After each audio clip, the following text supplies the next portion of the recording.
امام حسین نے کہا کہ بھائی یہ زہر کس نے دیا؟ اس پر تو مہر لگی ہوئی ہے۔ امام چاہتے تھے کہ اس کو چیک کرے۔ امام حسن نے وہ کوزے کو، سرائی کو زمین پر پھینکا، سرائی پھٹی۔ وہ زہر کا عالم یہ تھا، غالین جل گئی اور زمین کے اندر شگاف ہو گئے، زمین کے اندر شگاف گڑے پڑ گئے۔ ایسا زہر امام حسن کو دیا گیا۔ اب الٹیاں ہو رہی ہے، اتڑیاں کٹ کٹ کر خون کے ساتھ باہر آ رہی ہیں، کلیجے کے ٹکڑے کٹ کٹ کر جو ہے باہر آتے جا رہے ہیں۔ یہ رسول اللہ کے نواسے کے ساتھ یہ اجر رسالت امت دے رہی ہے اپنے نبی کے نواسے کو۔ یہ اجر رسالت نانا کے شہر میں کندھوں پہ بیٹھنے والے حسن کو زہر دیا۔ ارے تشتوں کے تشت بڑھتے جا رہے، 102 کلیجے کے ٹکڑے نیچے گرے، اتلیاں کٹ کٹ کر نیچے گری، خون نکل رہا ہے، جسم ہرا ہرا ہو چکا ہے۔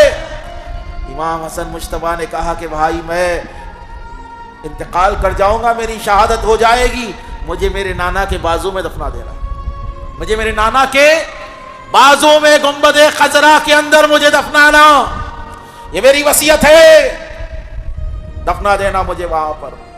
امام حسن مجتبیٰ رضی اللہ تعالیٰ عنہ شہید ہو گئے زہر سے۔ امام علی مقام نے غسل دیا، نماز جنازہ پڑھائی۔ اب جنازہ لے کر جب ہزاروں کا مجمع نکلا امام حسن کا اللہ کے نبی علیہ السلام کے بازو دفنانے کے لیے، تو مروان بن حکم اور اس کا لشکر آ کر کھڑا ہو گیا، بولے یہاں پہ تم نہیں دفنا سکتے، یہ بنو امیہ کے خبیث لوگ، یہ ممبروں پر گالیاں دینے والے، یہ اہل بیت سے دشمنی کرنے والے، یہ مروان جس کو اللہ کے نبی نے مدینے سے باہر کر دیا تھا، یہ مروان جس کو میرے آقا نے کہا تھا یہ بھی لعنتی ہے، اس کا باپ بھی لعنتی ہے، وہ مروان امام حسن کے جنازے کو روکنا چاہا، لوگوں کی بھیڑ آگے آ رہی ہے، آخری میں تلواریں نکل گئی، تیر نکالے اور اس لشکر پر یعنی جنازے کے اوپر تیر چلا دیے، یہاں تک کہ امام حسن کے جنازے پر لوگ پتھر مارنے لگے۔ ارے کس کے جنازے پر پتھر مارے جا رہے؟ تم کو صرف کربلا بتائی جا رہی ہے، کربلا سے پہلے یہ واقعات ہوئے، پوچھ لو اپنے علماء سے جا کر، پوچھو اپنے علماء سے جا کر، اپنے بڑوں سے جا کر کلام کرو، کیا یہ نہیں ہوا؟